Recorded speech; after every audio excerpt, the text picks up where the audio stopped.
Story Raja Rasalu.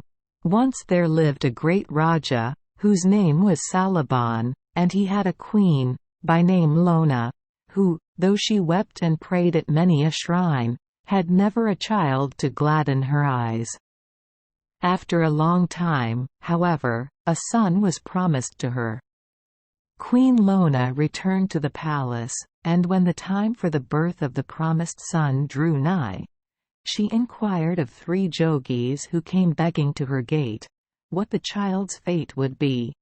And the youngest of them answered and said, "O Queen, the child will be a boy, and he will live to be a great man. But for 12 years you must not look upon his face, for if either you or his father see it before the 12 years are past, you will surely die. This is what you must do. As soon as the child is born you must send him away to a cellar underneath the ground, and never let him see the light of day for 12 years. After they are over, he may come forth, bathe in the river, put on new clothes, and visit you. His name shall be Raja Rasalu, and he shall be known far and wide." So, when a fair young prince was in due time born into the world, his parents hid him away in an underground palace, with nurses, and servants, and everything else a king's son might desire. And with him they sent a young colt, born the same day, and sword, spear, and shield, against the day when Raja Rasalu should go forth into the world. So there the child lived, playing with his colt, and talking to his parrot, while the nurses taught him all things needful for a king's son to know. Young Rasalu lived on, far from the light of day, for 11 long years, growing tall and strong, yet contented to remain playing with his colt, and talking to his parrot. But when the 12th year began, the lad's heart leapt up with desire for change, and he loved to listen to the sounds of life which came to him in his palace prison from the outside world. "I must go and see where the voices come from," he said, and when his nurses told him he must not go for 1 year more, he only laughed aloud, saying, "Nay, I stay no longer here for any man." Then he saddled his Arab horse Baunar, put on his shining armor, and rode forth into the world. But mindful of what his nurses had oft told him, when he came to the river, he dismounted, and, going into the water, washed himself and his clothes.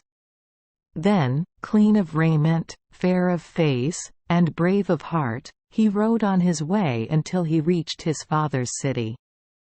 There he sat down to rest a while by a well, where the women were drawing water in earthen pitchers. Now, as they passed him, their full pitchers poised upon their heads, the gay young prince flung stones at the earthen vessels, and broke them all.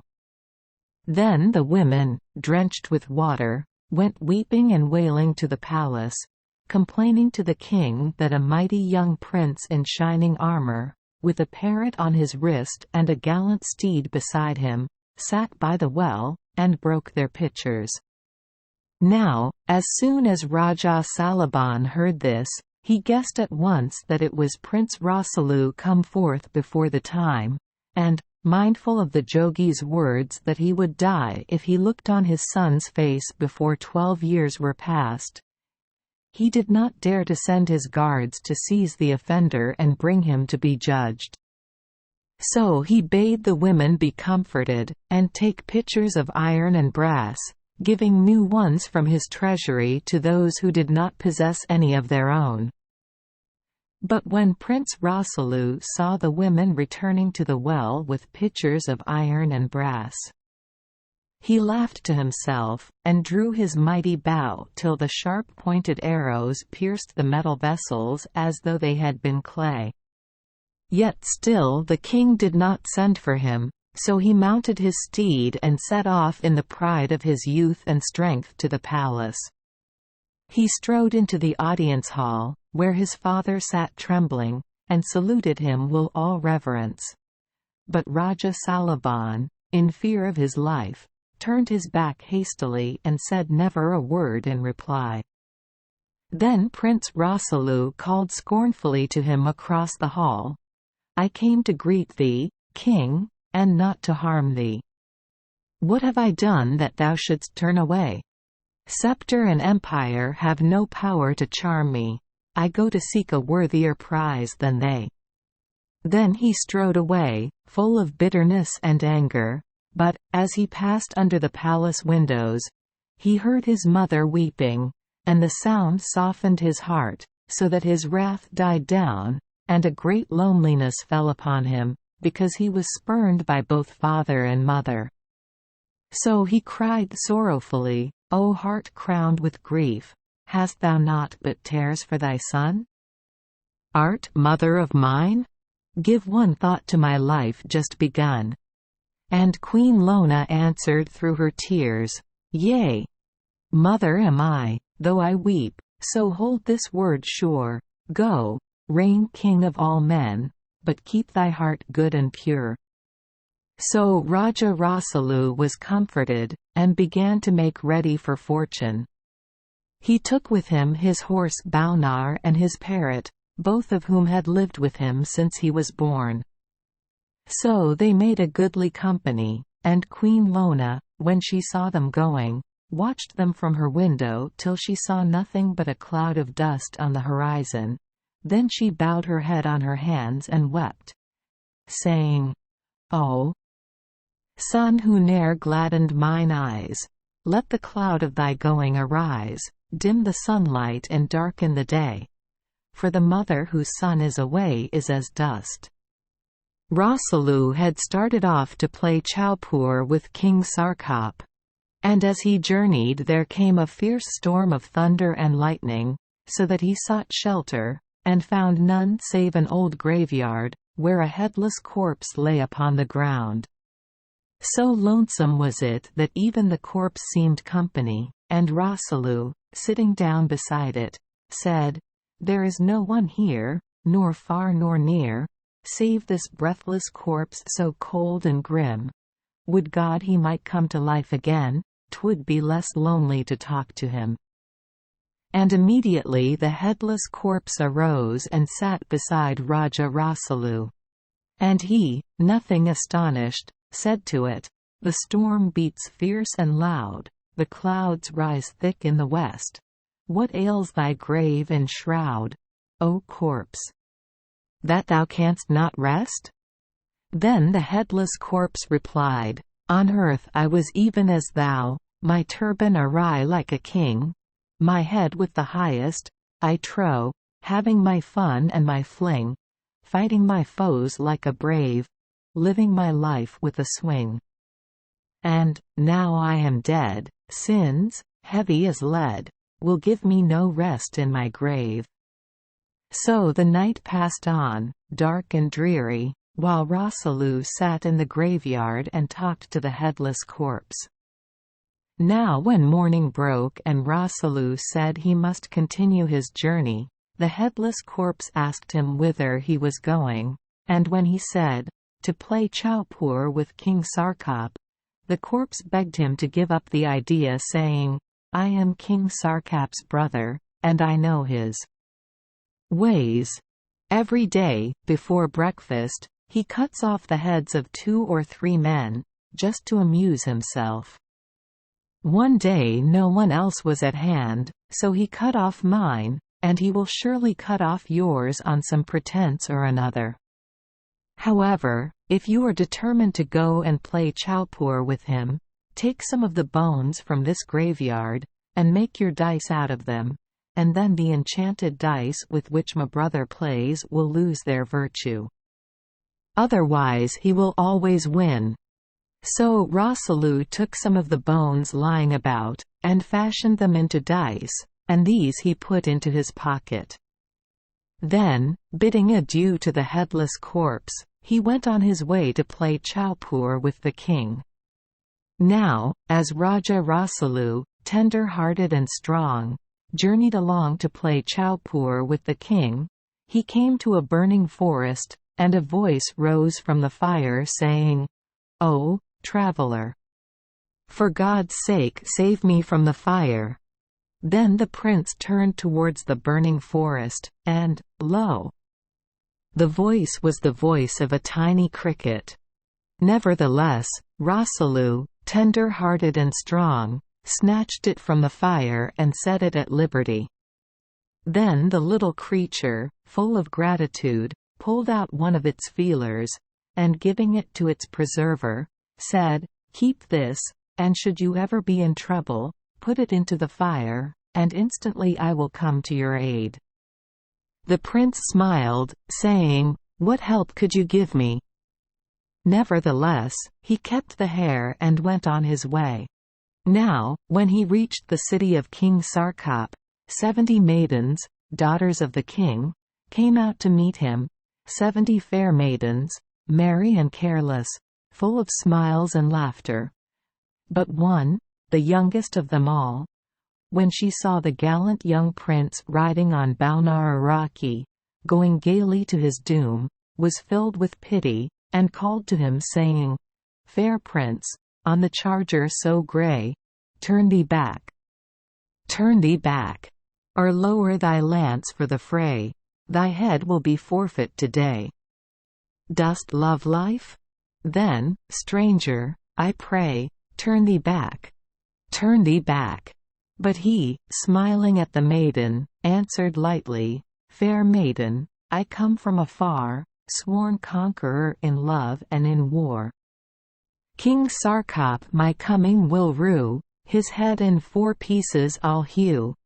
Then forth as a bridegroom I'll ride, with you, little maid, as my bride." Now when Rasalu replied so gallantly, the maiden looked in his face, and seeing how fair he was, and how brave and strong, she straightway fell in love with him, and would gladly have followed him through the world.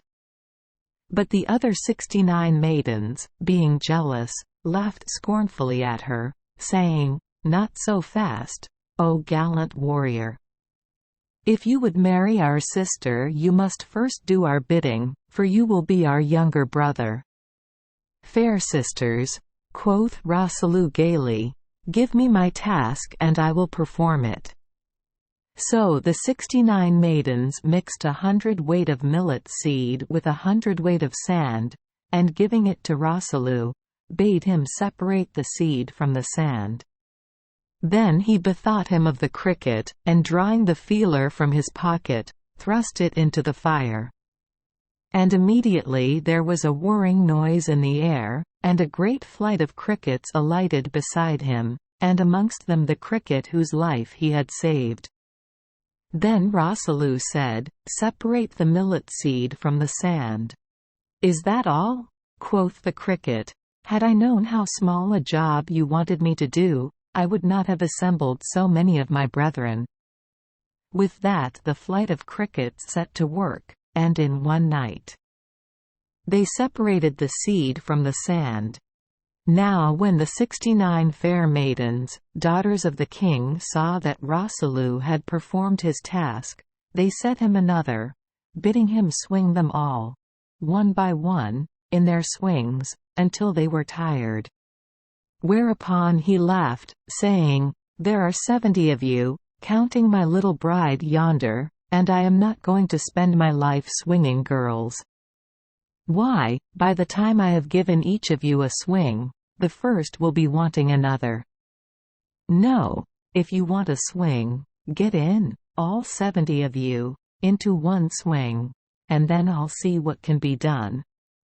So the 70 maidens climbed into one swing, and Raja Rasalu, standing in his shining armor, fastened the ropes to his mighty bow, and drew it up to its fullest bent. Then he let go, and like an arrow the swing shot into the air, with its burden of 70 fair maidens, merry and careless, full of smiles and laughter.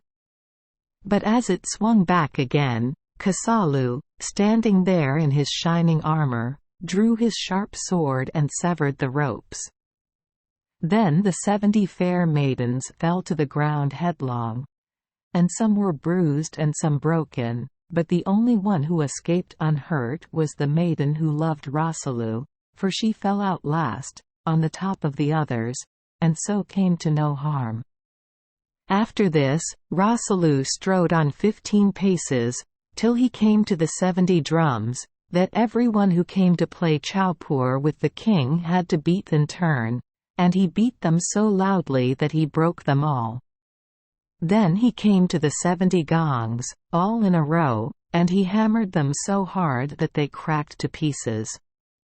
Seeing this, the youngest princess, who was the only one who could run, fled to her father the king in a great fright, saying, "A mighty prince, Sarkap, making havoc, rides along, he swung us, 70 maidens fair, and threw us out headlong. He broke the drums you placed there and the gongs too in his pride. Sure, he will kill thee, father mine, and take me for his bride." But King Sarkap replied scornfully, "Silly maiden, thy words make a lot of a very small matter. For fear of my valor, I wot, his armor will clatter. As soon as I've eaten my bread I'll go forth and cut off his head." Notwithstanding these brave and boastful words, he was in reality very much afraid, having heard of Rasalu's renown. And learning that he was stopping at the house of an old woman in the city, till the hour for playing chowpoor arrived, Sarkap sent slaves to him with trays of sweetmeats and fruit, as to an honored guest. But the food was poisoned. Now when the slaves brought the trays to Raja Rasalu, he rose up haughtily, saying, "Go, tell your master I have naught to do with him in friendship. I am his sworn enemy, and I eat not of his salt." So saying, he threw the sweetmeats to Raja Sarkap's dog, which had followed the slave, and lo! The dog died. Then Rasalu was very wroth, and said bitterly, "Go back to Sarkap, slaves, and tell him that Rasalu deems it no act of bravery to kill even an enemy by treachery." Now, when evening came, Raja Rasalu went forth to play chowpoor with King Sarkap, and as he passed some potters' kilns he saw a cat wandering about restlessly, so he asked what ailed her, that she never stood still, and she replied, "My kittens are in an unbaked pot in the kiln yonder. It has just been set alight, and my children will be baked alive, therefore I cannot rest." Her words moved the heart of Raja Rasalu, and, going to the potter, he asked him to sell the kiln as it was, but the potter replied that he could not settle a fair price till the pots were burnt, as he could not tell how many would come out whole. Nevertheless, after some bargaining, he consented at last to sell the kiln, and Rasalu, having searched all the pots, restored the kittens to their mother, and she, in gratitude for his mercy, gave him one of them, saying, "Put it in your pocket, for it will help you when you are in difficulties." So Raja Rasalu put the kitten in his pocket, and went to play chowpoor with the king. Now, before they sat down to play, Raja Sarkap fixed his stakes, on the first game, his kingdom; on the second, the wealth of the whole world; and, on the third, his own head. So, likewise, Raja Rasalu fixed his stakes, on the first game, his arms; on the second, his horse; and, on the third, his own head. Then they began to play, and it fell to Rasalu's lot to make the first move. Now he, forgetful of the dead man's warning, played with the dice given him by Raja Sarkap, besides which, Sarkap let loose his famous rat, Dole Raja, and it ran about the board, upsetting the chowpoor pieces on the sly, so that Rasalu lost the first game, and gave up his shining armor. Then the second game began, and once more Dole Raja, the rat, upset the pieces, and Rasalu, losing the game, gave up his faithful steed. Then Baunar, the Arab steed, who stood by, found voice, and cried to his master, "Sea-born am I, bought with much gold. Dear prince, trust me now as of old. I'll carry you far from these wiles. My flight, all unspurred, will be swift as a bird, for thousands and thousands of miles. Or if needs you must stay, ere the next game you play, place hand in your pocket, I pray." Hearing this, Raja Sarkap frowned, and bade his slaves remove Baunar, the Arab steed, since he gave his master advice in the game.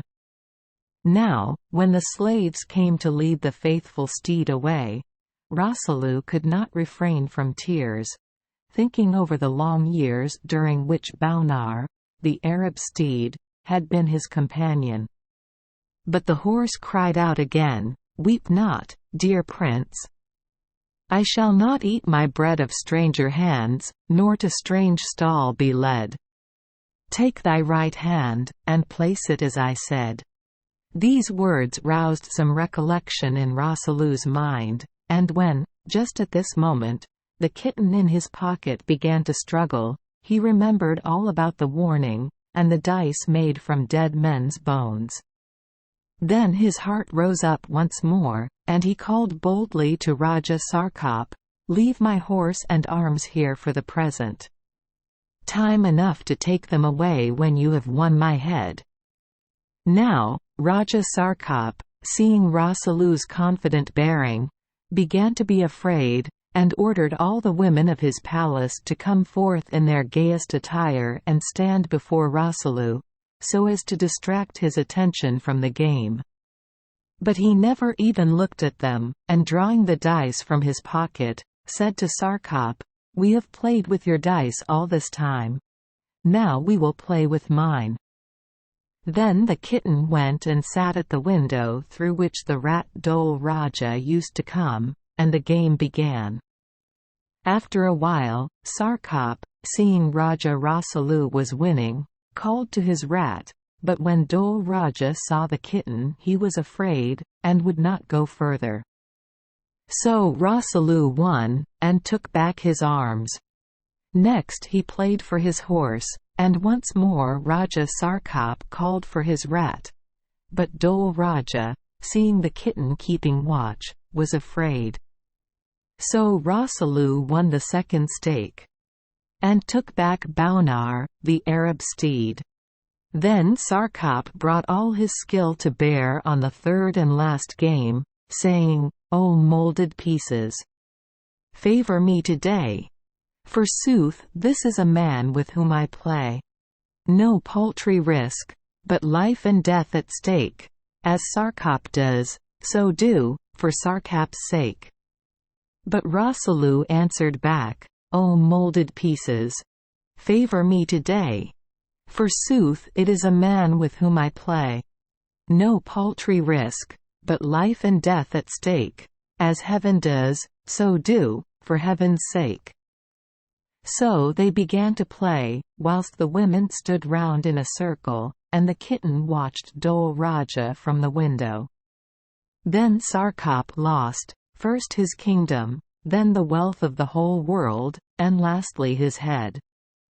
Just then, a servant came in to announce the birth of a daughter to Raja Sarkap, and he, overcome by misfortunes, said, "Kill her at once.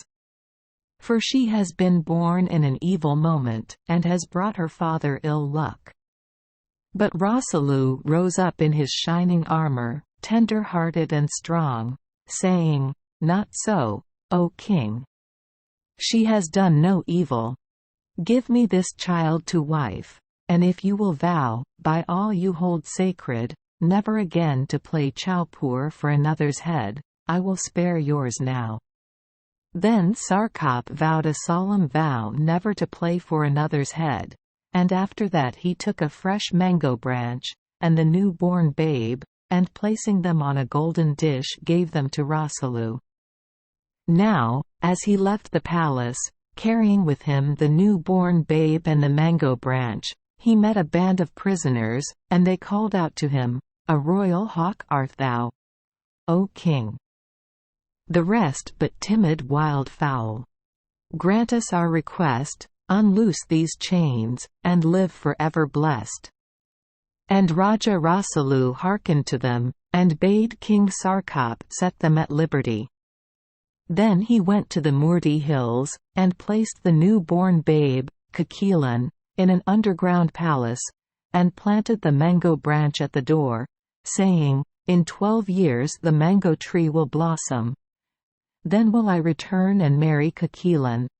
And after 12 years, the mango tree began to flower, and Raja Rasalu married the princess Kakilan, whom he won from Sarkap when he played Chowpur with the king. Thank you for joining us for today's fairy tale. We hope these stories bring joy and meaning to your day. If you love our channel, please hit the subscribe button so you won't miss any exciting tales. Wishing you a good night and sweet dreams. See you in the next story.